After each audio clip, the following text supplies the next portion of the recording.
Welcome to Hoofnotes, where we make goat science make sense. Today, we're embarking on an exploration into a topic that, honestly, might sound a little, well, unconventional at first glance. We're talking about bugs. Yes, insects, as feed for your goats. Now, if you're like me, your initial thought might be, wait, what?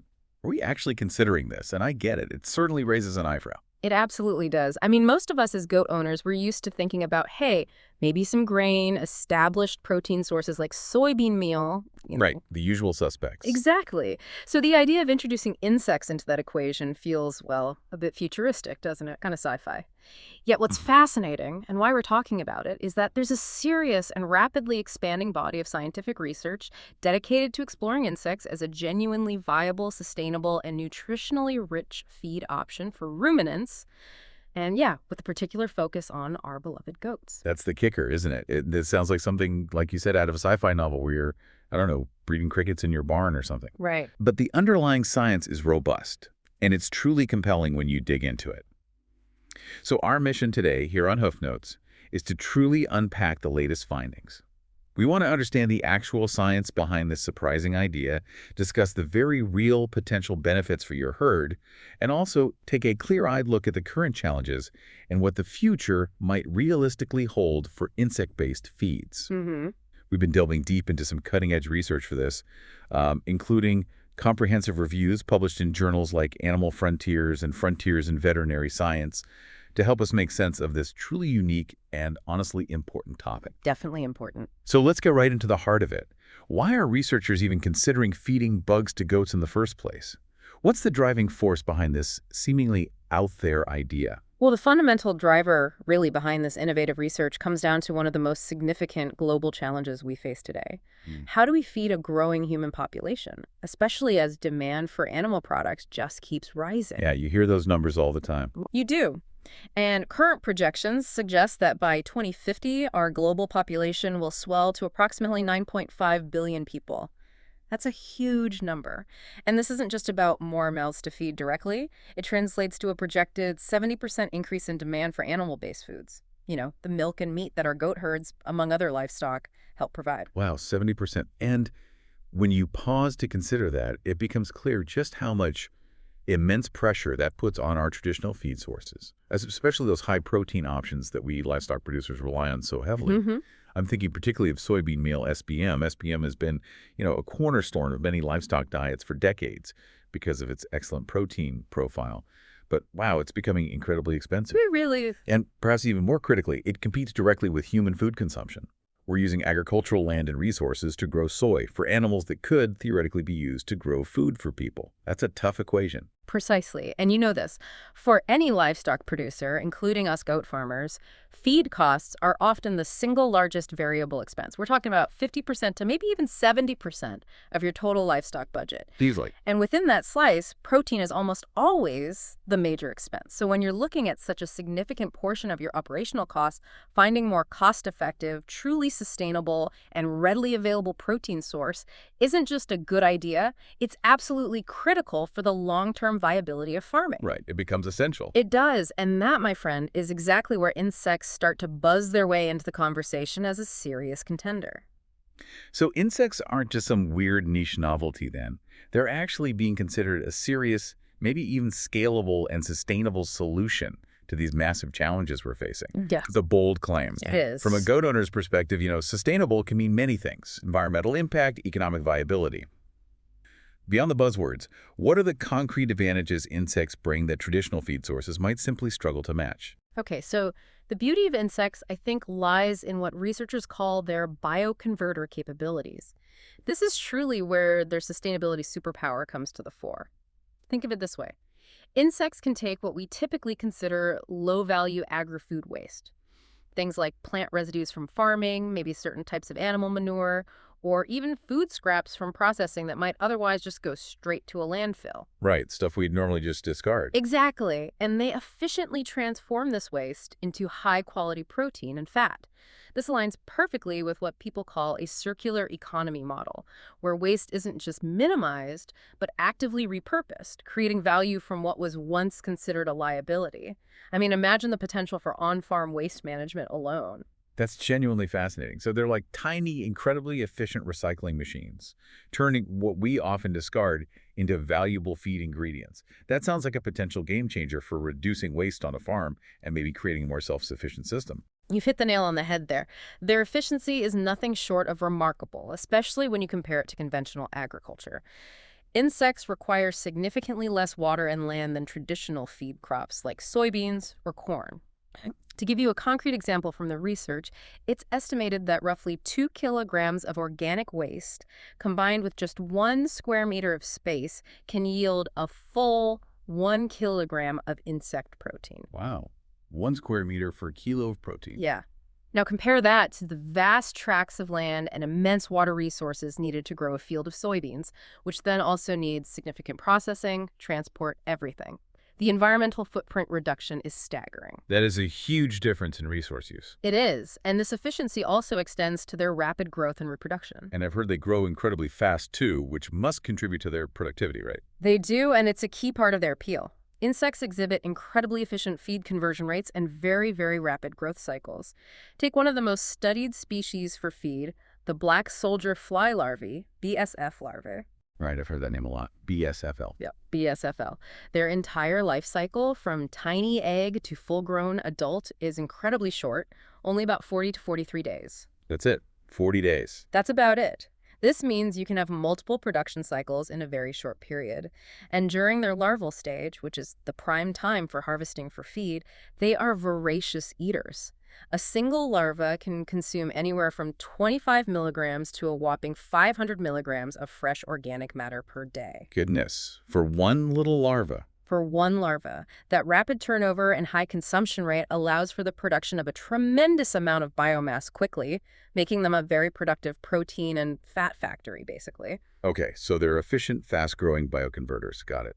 Yeah. Well, what about the actual nutritional content? Are we talking about something that's genuinely comparable to, or maybe even superior to, conventional feeds like soybean meal? Can they really hold their own nutritionally for our goats? Absolutely, and that's crucial. The nutritional promise of insects is one of their biggest draws, and it's why they're getting so much attention. They're packed with crude protein, which, as you know, is vital for growth and milk production in goats. Cougar stone, really. It is. Now, the protein content can vary quite widely, from maybe 7.5% all the way up to an impressive 91% on a dry matter basis. That's a huge range. 91%. Wow. Yeah, but that upper end is less typical for the main feed species. It depends heavily on the specific insect species, what they ate, and how they're processed afterwards. Their crude fat content is also incredibly impressive, ranging from maybe 46% to 64% on a dry matter basis. A lot of energy there, too. A lot of energy. And this variability, it's actually kind of a strength because it means different insect species or even different processing methods could potentially be selected or tailored to produce a feed ingredient with a specific nutritional profile to meet particular needs in a goat's diet, whether you need more protein, more energy, or a specific mineral balance. That makes sense. Sort of customizable. So, are there particular insects that are really at the forefront of this research for ruminant feed? Are we looking at a select few species, or is it just a wide open field of buggy possibility? Buggy possibilities. I like that. Well, while there are countless insect species in the world, the research for ruminant feed has really narrowed down to a few main stars that show the most promise right now. Okay. These are species that are relatively easy to rear on a commercial scale, they demonstrate high productivity, and crucially, they possess that rich nutritional content we just talked about. The primary ones you'll see mentioned again and again in the research for ruminant feed include the black soldier fly larvae, Hermetia lucens, that's the BSFL we mentioned. Then there's the yellow mealworm larva, Tenebrio molitor. Okay, mealworms. I know those. Yep. The two-spotted cricket adults, Gryllus bimaculatus. Crickets, too. Okay. And silkworm pupa, Bombyx mori. Those are kind of the main four right now. Silkworm pupa. Interesting. I wouldn't have thought of that one. Yeah, it's often a byproduct of the silk industry, so it fits that waste utilization model well. These four are currently leading the charge because they tick all those boxes. Efficient production, great nutritional profiles, making them prime candidates for future feed ingredients for our goats. Okay, this all sounds incredibly promising, both from a sustainability angle and nutritionally. But I'm sure a lot of our listeners are thinking the same thing I am right now. Here. This is all well and good, but what about the legal side? I mean, can we even feed these to our goats legally? Is this something that's actually allowed by current regulations, say, here in the US or in Europe? That is absolutely a crucial question, and you're right. It brings us to a significant hurdle that has historically slowed the adoption of insect meals, especially for ruminants like goats and cattle. Okay, what's the hurdle? This hurdle is deeply rooted in historical legislation, particularly the regulations put in place following the bovine spongiform encephalopathy, or BSE crisis, what most people know as mad cow disease. Right, I remember that vividly. Big deal back in the day. Huge deal. Back in the 1990s and early 2000s, when BSE was a major global concern, extremely strict regulations were implemented across many countries to prevent its spread through animal feed. Very strict feed bans. Okay, so how do insects fit into that? Well, due to those legacy regulations, insect meals are currently classified as processed animal proteins, or PAPs. Papes, got it. And because of the broad strokes of those BSE-era feed bans, their use is still prohibited for ruminants in many high-income countries. This includes major agricultural blocs like the European Union, as well as countries like Japan and China. Even though insects are, well, insects, not cows. Exactly. It's a direct consequence of the BSE crisis, even though it's really important to stress there has been no scientific evidence whatsoever linking insects to prion transmission, which is the cause of BSE. None. The ban was a very broad precautionary measure against pretty much all animal-derived proteins in ruminant feed at the time. So it's a kind of better safe than sorry approach left over from that crisis, even without direct evidence of risks from insects themselves. Okay. What about other parts of the world, then? Places outside these high-income regions, is it a more open playing field there? In many developing and emerging regions, the regulatory landscape is often very different. They might lack specific, detailed legislation concerning insect feeds. Ah, so it's not explicitly forbidden, maybe? Often, yeah. It means there's often no explicit ban, but also no clear authorization either, so it kind of leaves it in a sort of gray area.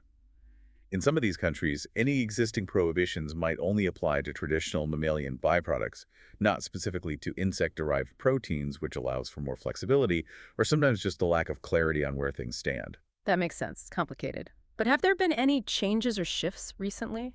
Especially as the science around insect feed has continued to evolve and demonstrate all this potential we're talking about.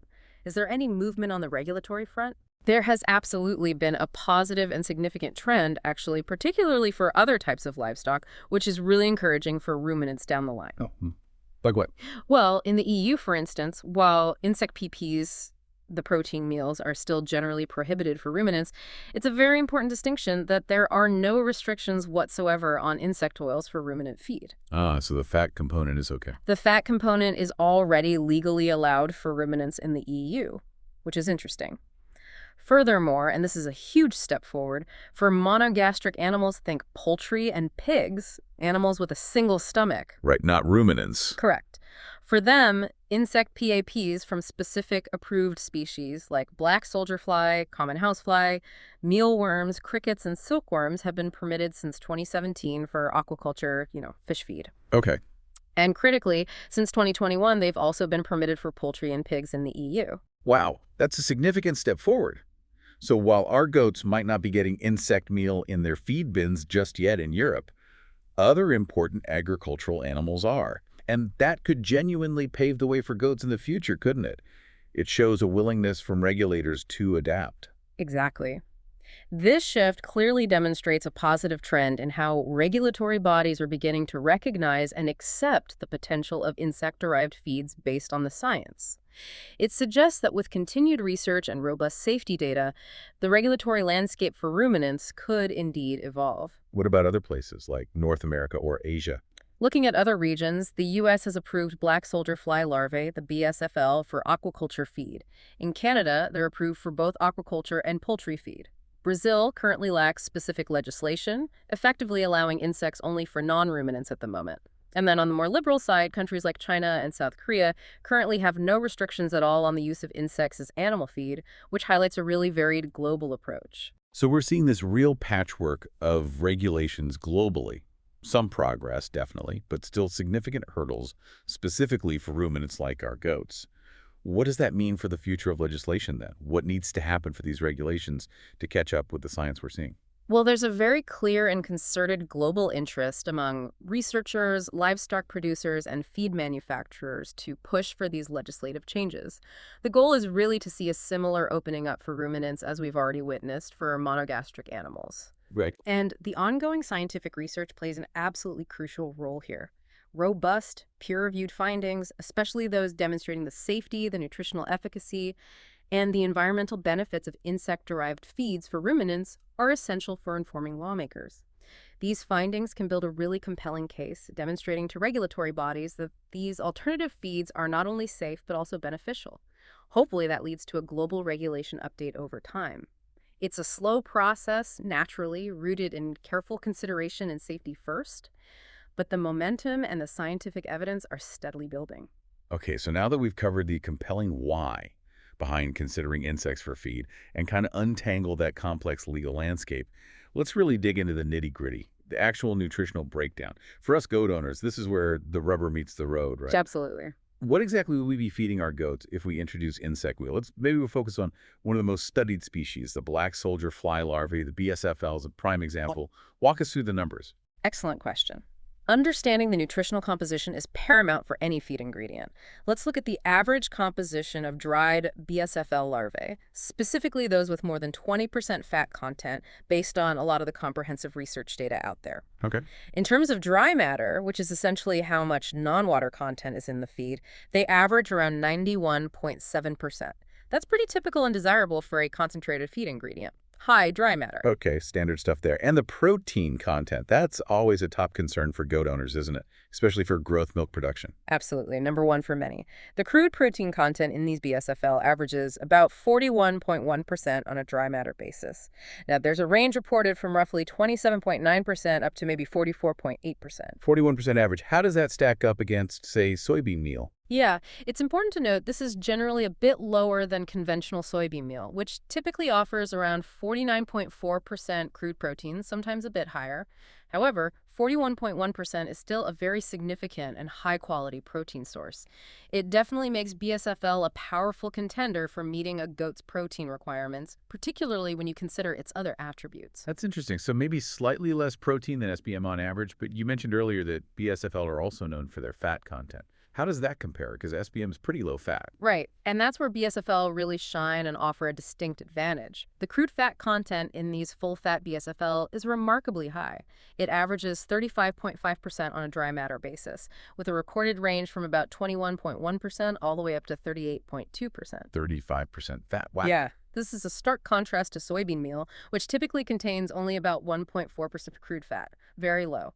So while BSFL might be a touch lower in protein, they more than compensate by bringing a significant amount of highly concentrated energy to the diet through their fat content. So that could potentially change how you formulate the whole ration. Absolutely. It means you could potentially reduce other high-energy supplements in your goat's ration, maybe simplifying your feed mix and potentially lowering overall costs, depending on the price points, of course. Right, right.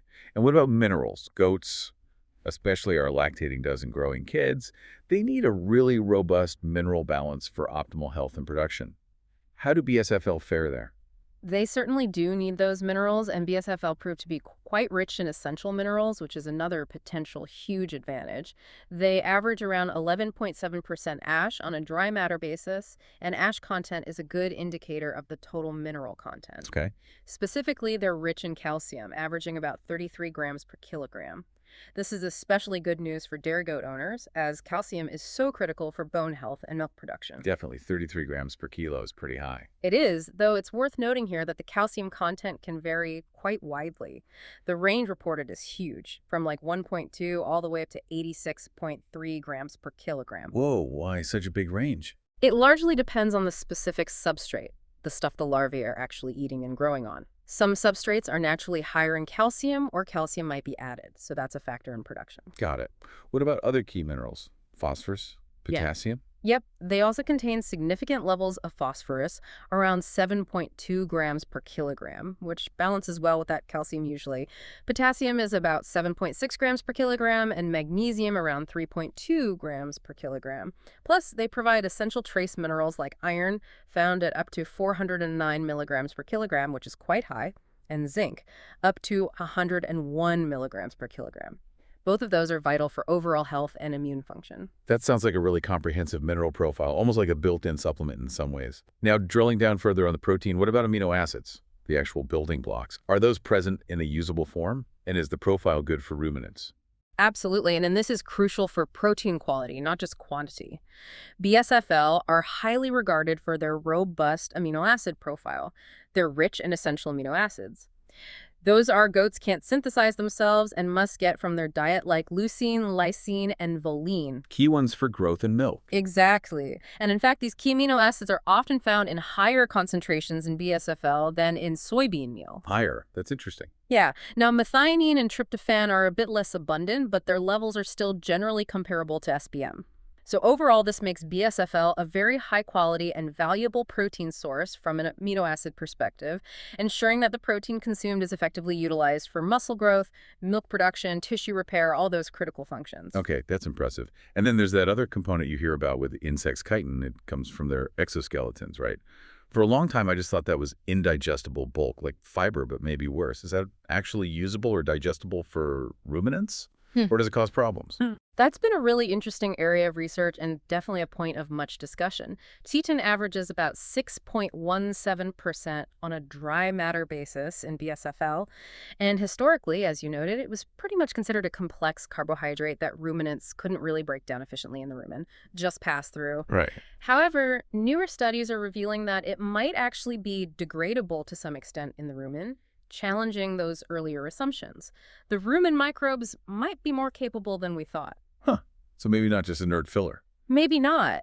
And what's even more exciting is that there's growing speculation and some early evidence suggesting that chitin, or its derivative called chitosan, could potentially offer beneficial effects beyond just nutrition, things like potentially boosting the immune system in animals. Really? How would that work? The mechanisms aren't fully understood, but it's thought to interact with immune cells in the gut. So what seemed like a potential indigestible hurdle could actually turn into another hidden benefit, contributing to overall goat health. Still early days on that research, but intriguing. Okay, so a lot of good stuff on paper, nutritionally speaking, with some surprising potential extra benefits like minerals and maybe even chitin. But how does this rich nutritional profile actually translate in real-world digestibility? We need to know if the goats can actually use these nutrients effectively.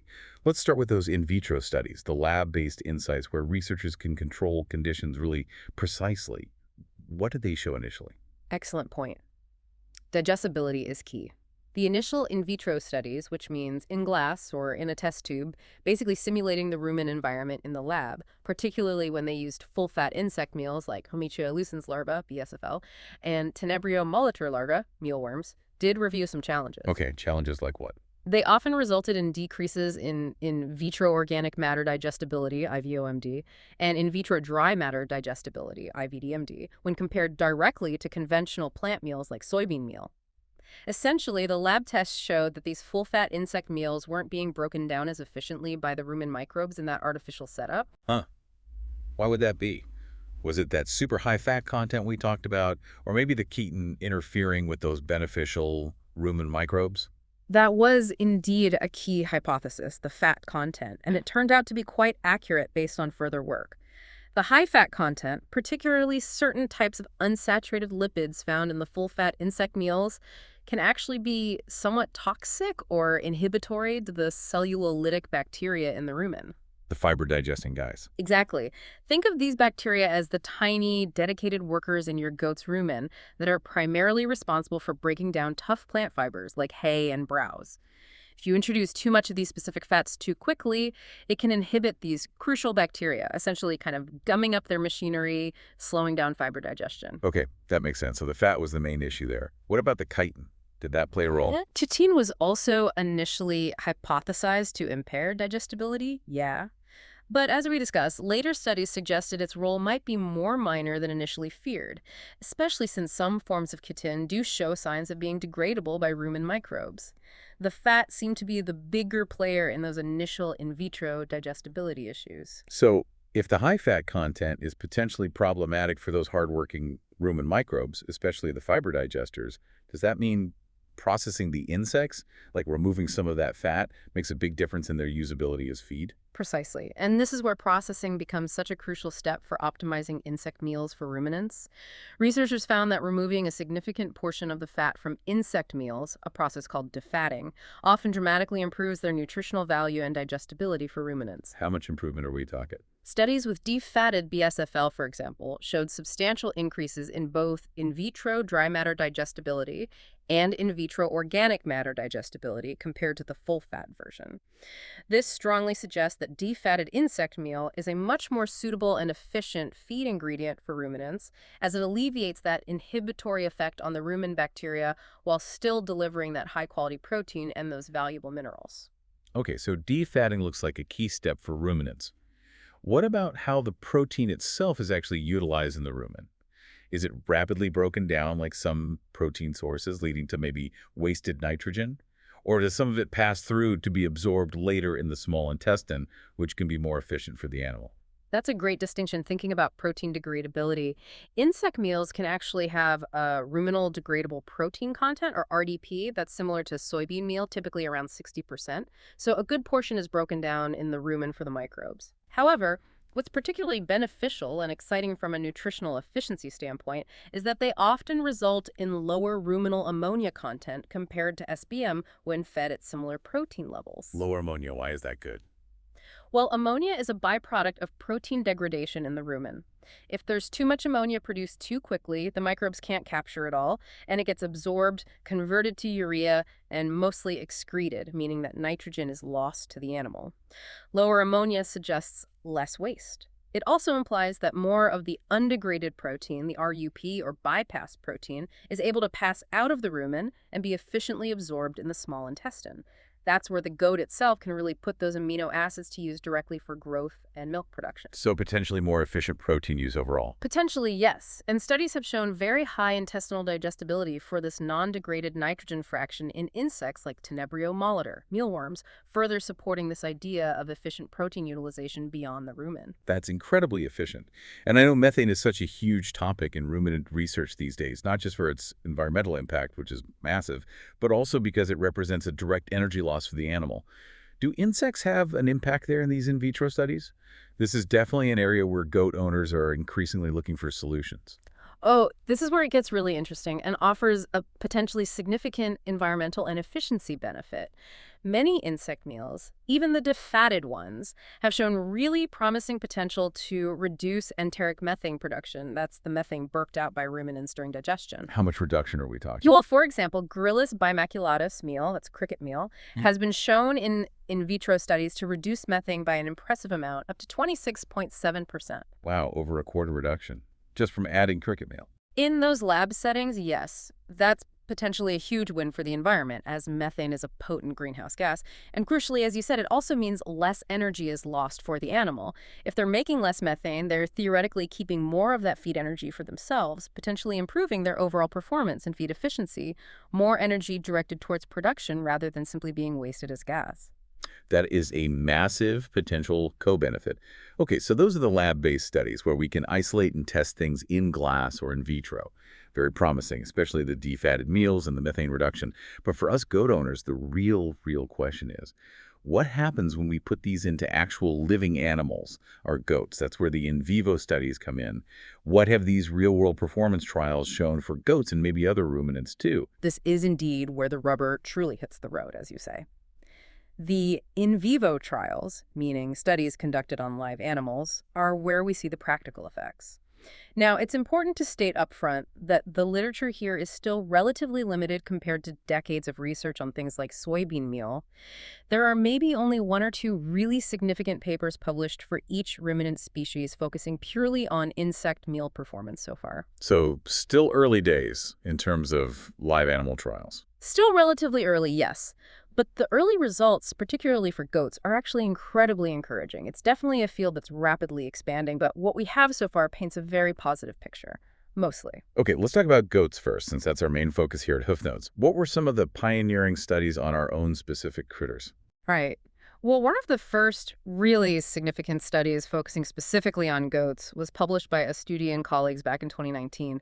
This was quite a groundbreaking piece of research at the time, and it looked at the inclusion of cricket meal. Gryllus bimaculatus, in the rations of both pre-weaning and post-weaning goat kids. It's probably one of the most cited papers when people start talking about insects specifically for goats. Okay, City et al., 2019. Crickets in goat kids. And what did they find for the little ones first, those pre-weaning goat kids? They were putting the cricket meal in the milk replacer, I assume. Yes, exactly. They formulated a milk replacer containing full-fat adult cricket meal. And the findings for these pre-weaning kids were very positive. The researchers found that this cricket meal-based milk replacer had no negative effects whatsoever on their key physiological parameters, things like rectal temperature, heart rate, respiration rate. All those indicators of animal well-being stayed normal. Good start. No stress on the animals. Right. And in fact, these kids actually showed higher nutrient intake compared to a control group fed a standard milk replacer. They also maintained comparable final body weight and average daily gain. So they grew just as well. Pretty much, yeah. They did note that the feed efficiency was a bit lower than kids fed actual goat milk, which isn't surprising. Right, mother's milk is always the gold standard. Exactly. And the researchers attributed this slight difference in efficiency more to the natural immune-boosting properties and superior digestibility of real goat milk, which is incredibly hard to fully replicate in any milk replacer, not necessarily a negative reflection on the cricket meal itself. So overall, very encouraging for the youngest kids. That's a very good start. No negative effects and even higher intake. Mm. Okay, what about the older post-weaning kids? This is often where we're really looking for those protein sources to support rapid growth after they come off milk. Right. And this is where it gets even more exciting and directly relevant for many goat owners raising replacement stock or market kids. In the post-weaning kids, the same study took a pretty bold step. They replaced 50% and even a full 100% of the traditional soybean meal in their concentrate feed with 15% and 30% cricket meal, respectively. 100% replacement. Yeah, Wow. quite ambitious for an early study. And the results were truly encouraging. They observed no negative effects on critical factors like dry matter intake and nutrient intakes. Basically, the goats ate it readily, and they absorbed the nutrients well. So palatability wasn't an issue there, it seems. It didn't appear to be in that study, no. And crucially, there were also no negative impacts on average daily gain, feed efficiency, or their rumen fermentation profiles, things like pH and volatile fatty acids. That tells us their digestive system was happy and working efficiently even with high levels of cricket meal replacing SBM. That is a very strong positive sign. It suggests that cricket meal, at least, can be safely and effectively included in growing goat diets as a substantial protein source without compromising their performance. Fantastic news for our listeners potentially looking for alternative, sustainable protein feeds. It really is. It's one of the most positive early in vivo results, specifically for goats. Now, are these findings unique to goats, or do these insights kind of translate to other ruminants like sheep and cattle? Does looking at the broader ruminant context give us more clues, maybe fill in some gaps? That's a good question. While species differences and their specific digestive physiologies always need to be considered, goats are not just small cows, as we know. Definitely not. Right. But the broader ruminant context definitely gives us more insights, though it's important to note the results aren't always universally positive across the board. Oh, like what? Well, for instance, in growing lambs, some studies using Tenebrio molitor meal, that's the mealworm meal, when compared to traditional soybean meal and even fish meal, actually showed a decrease in dry matter and organic matter digestibility. And they also saw reduced nitrogen retention in those lambs. Huh. So the opposite effect compared to the goat study with crickets. Kind of, yeah. It really highlights that what works optimally for one ruminant species, or even a particular production stage within that species, might not directly apply perfectly to another without further dedicated research. Lambs, for example, have slightly different digestive capacities and maybe different rumen environments or growth rates compared to goats, emphasizing the need for these goat-specific trials like the Astute study. Okay, so not a universal silver bullet for all ruminants, which frankly makes sense. Different animals, different needs, but still valuable data informing the overall picture. Was there any good news for dairy producers in general? Because dairy animals have such high protein and energy needs for milk production. Anything promising there? Yes, actually, very good news from a study with dairy ewes, and this is particularly exciting for dairy goat owners, I think. In dairy ewes, the inclusion of Notonecta spp meal, that's an aquatic insect, commonly known as a backswimmer. Backswimmer. Never heard of that one for feed. Yeah, it's less common in the terrestrial farming discussion, but it showed quite impressive results in this study. It led to a significant increase in milk production, up to 60% higher in some cases compared to controls. 60%. That's huge. It's a massive increase reported in that study, and it also improved fat-corrected milk and fat protein-corrected milk yields. Now, okay, this was in ewes, not does, but the implications for high-producing dairy goats are pretty significant, wouldn't you say? Absolutely. What do they think caused that big jump? Well, the researchers hypothesized that maybe the unique fatty acid profile of the backswimmer meal, or perhaps its highly digestible protein, might have contributed to this remarkable boost in lactation. It really indicates a powerful potential for certain insect meals, maybe tailored ones, in dairy operations, if these results can be replicated and understood better. That could be a real game changer for dairy goat farmers if similar effects are found in does. Wow. Okay, what about the other end of the spectrum? Meat production. Any promising results for beef steers, for instance? Yes, there have been studies looking at beef steers too.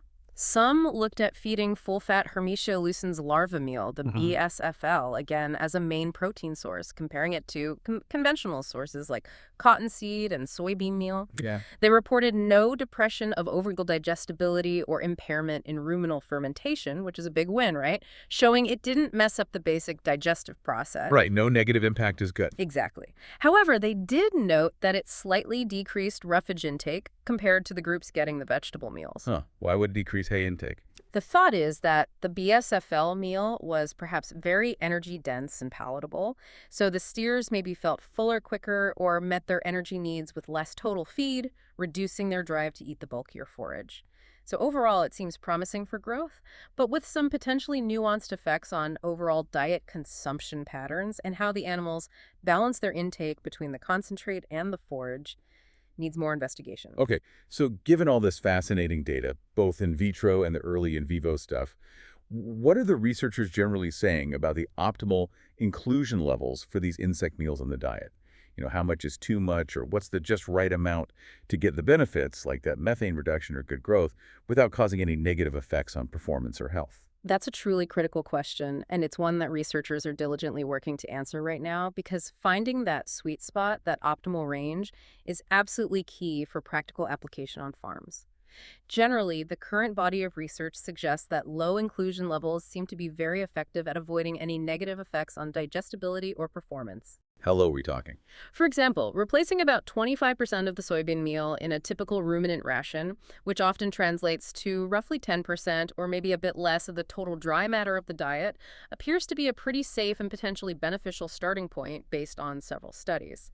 This level seems to provide a noticeable protein and energy boost without overwhelming the rumen system, especially with those full-fat meals. Okay, so start small, maybe around 10% of the total diet, as a replacement for part of the SBM. What if a farmer wanted to push that higher, maybe get more of those benefits or replace more SBM? Are there guidelines emerging or potential pitfalls identified for larger inclusion rates? There are some indications. For Gryllus bimaculatus adult meal, the cricket meal, again one in vitro study specifically calculated a threshold, suggesting that inclusion should ideally be kept below about 65.1% of the diet's dry matter to avoid compromising in vitro dry matter digestibility.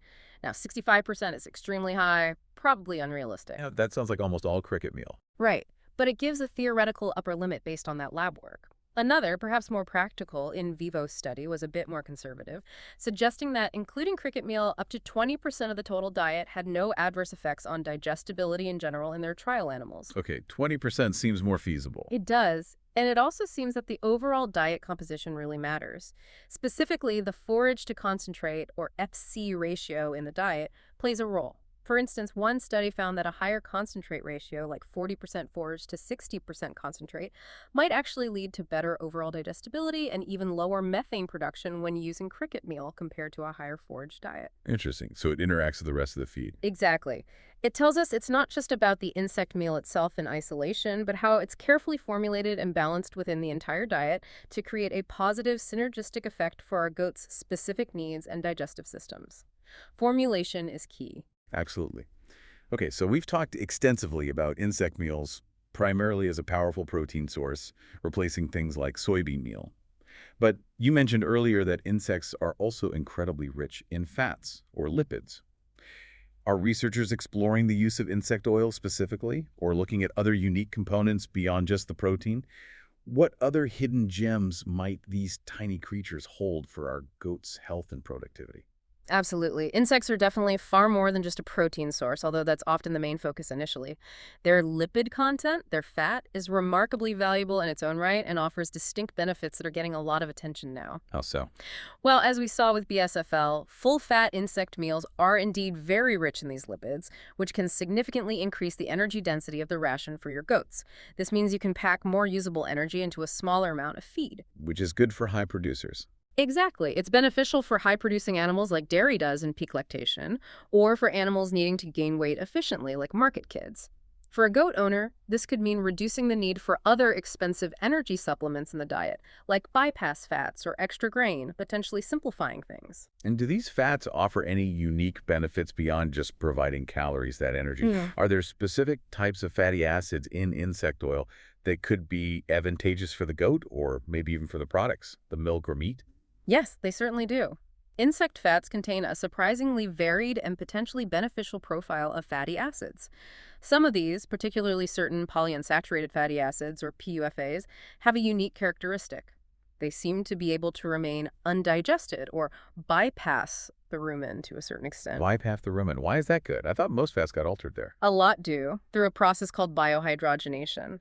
But if some of these beneficial PUFAs can escape that process and get absorbed directly in the small intestine, it's beneficial because they can then potentially improve the fatty acid profile of the milk and meet your goat's produce. How? For instance, they might favor the production or deposition of fatty acids like vaccinic acid or even conjugated linoleic acid, CLA, precursors, which are considered beneficial for human health when consumed through animal products like milk and cheese.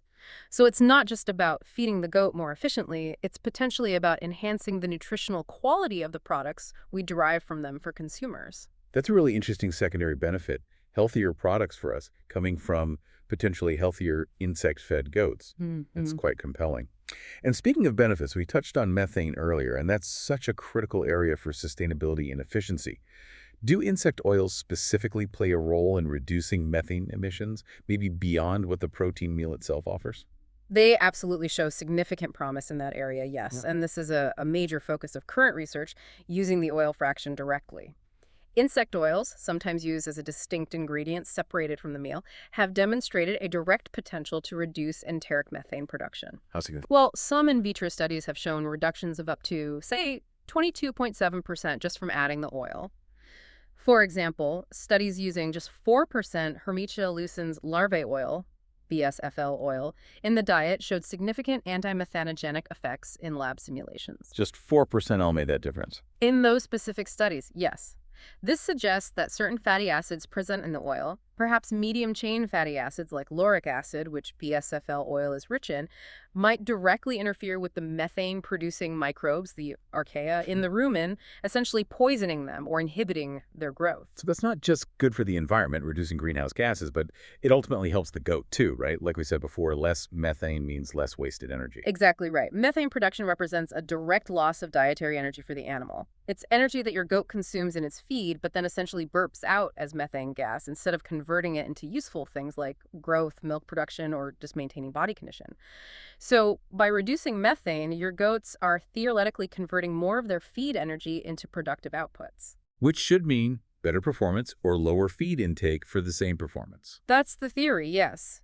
It could lead to improved overall performance and feed efficiency. It's also been observed in some studies that these anti-methanogenic effects from oils can be dose-dependent, meaning the more oil you add, up to an optimal non-toxic point, of course, the greater the methane reduction might be. And interestingly, the effect might even be stronger when insect oils are incorporated into high-forage substrates, which is typical for many goat diets that rely heavily on hay or browse. Okay, this is all very exciting, opening up so many possibilities beyond just protein. Beyond the protein and the fat soils, are there other parts of the insect that could be beneficial? I'm thinking specifically about that chitin, which makes up their exoskeletons and maybe its derivative, chitosan. Are those being looked at? You're right to ask about those structural components.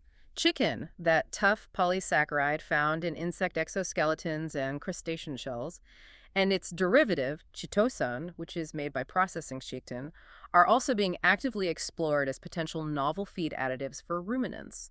This is a slightly newer and perhaps more cutting-edge area of research compared to the meal and oil, but it's certainly showing some intriguing possibilities for future applications in ruminant nutrition. How might chitin or chitosan, these somewhat tougher compounds, actually help with our goats? What kind of mechanisms are researchers investigating there? Well, interestingly, just like the oils, chitin and especially chitosan are being investigated for their potential in methane mitigation. Really? The shell part reduces methane too. Potentially, yes. Chitosan, in particular, has been shown in some studies to modify the rumen environment, possibly by lowering the counts of certain bacterial populations and also protozoal populations. Since some of these microbial groups, especially certain protozoa, are directly involved in methane production or the hydrogen transfer that leads to it, reducing their numbers can lead to a decrease in the overall methane output. Studies have observed dose-dependent decreases in general gas production in the rumen when chitin or chitosan is included in vitro. So it offers another potential, maybe complementary avenue for making our goats more environmentally friendly and energy efficient. That's fascinating. Another angle for reducing environmental impact and improving feed efficiency. Are there any other beneficial effects researchers are looking into for these compounds, chitin and chitosan? Yes, there's another potential benefit related to those healthy fats we talked about. Chitosan might also play a role in influencing the fatty acid profile of the goat products, like milk and meat. It's thought that chitosan might inhibit that process of biohydrogenation of unsaturated fatty acids in the rumen that we mentioned earlier. Biohydrogenation is that natural process where rumen microbes saturate beneficial unsaturated fats, sometimes converting them into less desirable saturated forms. If chitosan inhibits this process even partially, it could lead to more of those health-promoting unsaturated fatty acids like romanic acid, a type of CLA, and transvaccinic acids, another CLA precursor, escaping the rumen and being available for absorption by the animal. So potentially healthier fats in the milk and meat again. That's the idea. Right. This, in turn, could improve the fatty acid profile of the goat's milk and meat, offering yet another potential benefit for consumers looking for healthier animal products. That sounds like a really powerful multifaceted compound, potentially. Is there a catch with chitin and chitosan? Are the results always consistent, or is it still early days? There is an important caveat here, and it's essential to be transparent about it. Research on chitin and chitosan as feed additives for ruminants is still very much in its early stages. The results, particularly regarding their specific mechanisms of action and their overall efficacy, can sometimes be inconsistent between studies. Why the inconsistency? Well, this variability often depends on factors like the chitosan's specific origin, which insect or crustacean it came from matters, its degree of deacetylation, which is how it's chemically processed, the particle size, and crucial experimental conditions such as the incubation time used in lab studies or the basal diet composition of the animals in live trials. So while it's incredibly promising, more rigorous and standardized studies are definitely needed to fully understand the effects and optimize their practical use in goat nutrition. It's a really exciting area to watch, but one that requires more foundational work before we see chitosan additives commonly available for goats. Okay, understood. Early days, but definitely worth keeping an eye on. This has been an incredibly eye-opening discussion about the tremendous potential of insects, the meal, the oil, even the chitin as a future feed source for our goats. But let's bring it back down to earth. Let's be realistic. For goat owners listening right now, what are the current hurdles? What do we need to be aware of before we start seriously thinking about adding bugs to our feed bins tomorrow? That's absolutely vital to address. We need to manage expectations. While the scientific research is genuinely promising and rapidly advancing, we are truly in the early stages when it comes to widespread adoption, especially for ruminants.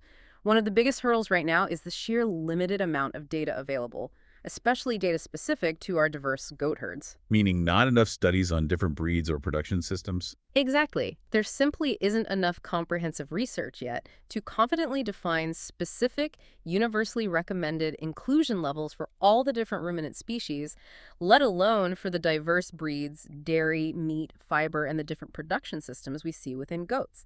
What might work perfectly for a high-producing dairy ewe in a very controlled university study might not be optimal or even practical practical for a boar meat goat kid out on pasture in a commercial setting. More tailored, real-world research is absolutely essential. So it's definitely not a one-size-fits-all situation right now. That's crucial for farmers to understand. Okay, what about the goats themselves? We've talked a lot about nutritional quality and digestibility, but will they actually eat insects readily? That's got to be a key practical concern for anyone thinking about this. You've hit on a core practical concern: palatability. Will they eat it? We don't yet have enough widespread information or consistent data on how palatable various insect meals and oils really are for goats across different breeds, ages, and production systems. Will they readily accept it as part of their feed, especially if it's introduced suddenly or at high levels? Or will they turn their noses up at it, making it difficult or impossible to incorporate into the diet? Yeah, goats can be notoriously picky eaters sometimes. They certainly can. So for a goat owner, this is a make or break question. If the goats don't like it or won't eat it consistently, then no matter how nutritious it is on paper, it's simply not a viable feed option. Researchers are actively looking into ways to test palatability more thoroughly and potentially exploring processing methods or flavorings to improve acceptance if needed. That makes sense. And I imagine the nutritional composition of the insects themselves can vary quite a bit, right?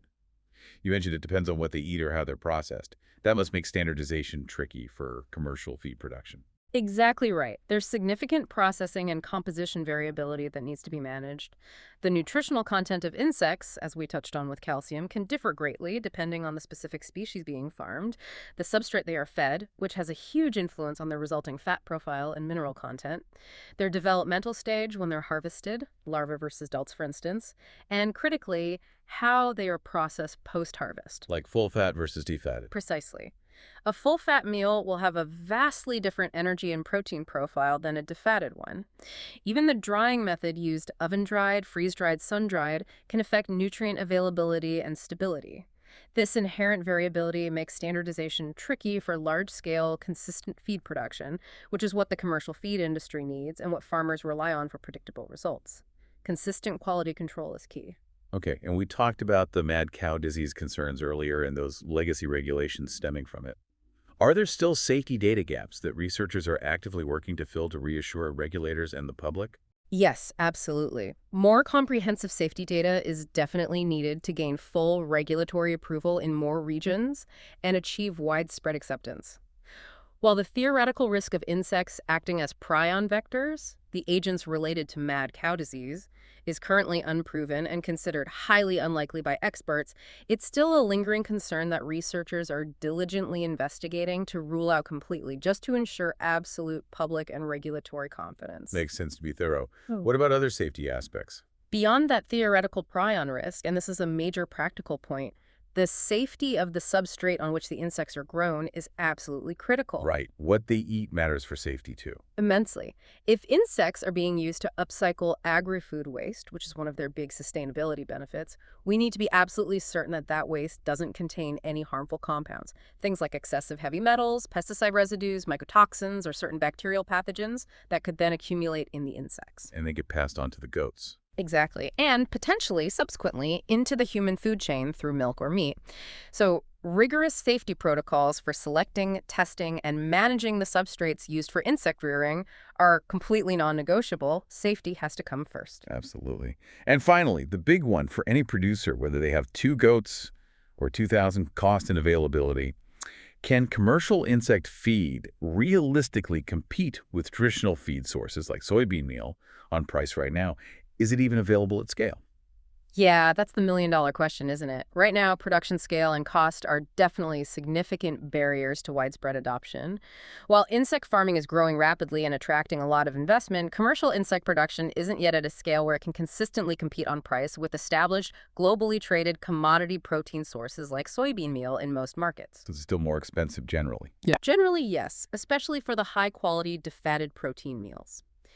The infrastructure for building and operating massive insect farms is still developing, the technology is evolving, and the economies of scale haven't fully kicked in yet across the industry. This currently makes it less economically viable for many livestock producers, including goat owners, compared to sticking with conventional feeds they know and can source readily. However, as technology improves, processes become more efficient, and demand continues to grow, most projections suggest that the costs will come down significantly in the coming years, hopefully making it much more competitive. Okay, so progress is being made, But cost and scale are still major hurdles for today. So considering all these challenges, the need for more data, palatability quotients, variability, safety checks, cost regulations, what's the realistic road ahead for insects to become a more common feed ingredient for our goats? What specific advancements or changes need to happen for this innovative idea to move from research labs and niche markets into our actual feed bins on the farm? The path forward is pretty clear, I think, though it definitely requires sustained and collaborative effort from researchers, industry, regulators, and farmers. First and foremost, as we've discussed, we need more comprehensive research, especially more dedicated in vivo trials, live animal studies, specifically with goats of various breeds, ages, and production types, dairy, meat, fiber. Real-world farm conditions, basically. Exactly. We need to confirm digestibility in practical settings, assess the long-term performance impacts over multiple lactations or growth cycles, and understand any potential long-term health effects, both positive and negative, in these real-world settings. This goes way beyond short-term lab studies and requires extensive, well-designed field trials. So really getting those specific, nuanced, optimal inclusion levels pinned down for goats in different practical scenarios. Precisely. Researchers need to work towards defining the optimal inclusion levels not just generally for ruminants, but for specific goat production goals, maximizing milk components for cheese making, achieving efficient lean growth in meat kids, maintaining condition in breeding stock, all while aiming to maximize benefits like methane reduction and improved nutrition without causing any negative impacts on the animal's health or productivity. And what about the product itself, the insect meal or oil? We also need significant advancements in improving processing technologies. This includes developing more efficient and cost-effective methods for defatting insects, potentially finding ways to enhance the digestibility of the meal fraction further, maybe through enzymatic treatments, and exploring technologies to protect those beneficial fatty acids from being altered too much in the rumen, ensuring maximum nutritional delivery to the goat. Consistent quality is paramount. Makes sense. Consistent product, better results. And what about those regulations we talked about earlier? How do we accelerate those necessary changes? Continued and persistent engagement is needed for legislative updates. The accumulation of robust scientific findings on both safety and efficacy will be absolutely essential for informing policymakers and fostering a sensible, science-based global regulation update, hopefully similar to what we've already seen happen for monogastric animals in places like the EU and Canada. It really is a dialogue between the scientific community providing the evidence and the policy bodies making the decisions based on risk assessment. The more compelling and clear the science, the faster the policy can adapt responsibly. And lastly, what about us, the consumers and farmers? And finally, there's the important aspect of addressing consumer and farmer acceptance. While interestingly, consumer acceptance for insect-fed animal products, like milk or meat from animals that ate insects, is generally much higher than acceptance for direct human consumption of insects. That's good news. People seem okay with the animals eating them. They do, relatively speaking. But efforts will still be needed to improve public and farmer perceptions further and to clearly communicate the benefits, the safety measures in place, and the sustainability advantages of this novel feed source. Education and transparency are absolutely key to overcoming any initial ick factor or reservations and building trust in the entire value chain. Absolutely. Well, today, here on Hoofnotes, we've truly explored the fascinating and perhaps initially surprising world of insects as a powerful potential feed source for our goats. We've seen that these tiny creatures can pack a huge nutritional punch in terms of high-quality protein and energy-rich fats. Definitely punching above their weight. They really are. And they offer truly promising benefits like significant methane reduction potential, which is huge for sustainability, and could indeed be a key, integral part of a more sustainable circular future for livestock farming globally. It's abundantly clear that while, yes, the regulations and the large-scale availability and cost-effectiveness are still developing and require ongoing effort and innovation, the early science, especially the results we're seeing specifically for goats, is incredibly encouraging. It really is surprisingly positive. It is. So this isn't quite ready for you to scoop into your feed bin tomorrow morning, most likely. But the research is moving forward at an accelerating pace, and the possibilities are becoming more concrete and more real with each new study that comes out. So a final thought for everyone listening. As you look out at your herd, munching contentedly on their hay or browse today, maybe just consider this for a moment. Could the future of healthy, productive, and truly sustainable goat farming involve adding a little crunch, maybe from a cricket or perhaps a black soldier fly larva, providing that vital protein and energy? What new possibilities could that shift open up for your own farm, for the wider goat industry that we all love, and maybe even for global food security as a whole? It's a big question. It is indeed. We'll certainly keep our ears to the ground here at Hoofnotes as this exciting science continues to evolve and take shape. Thanks for joining us.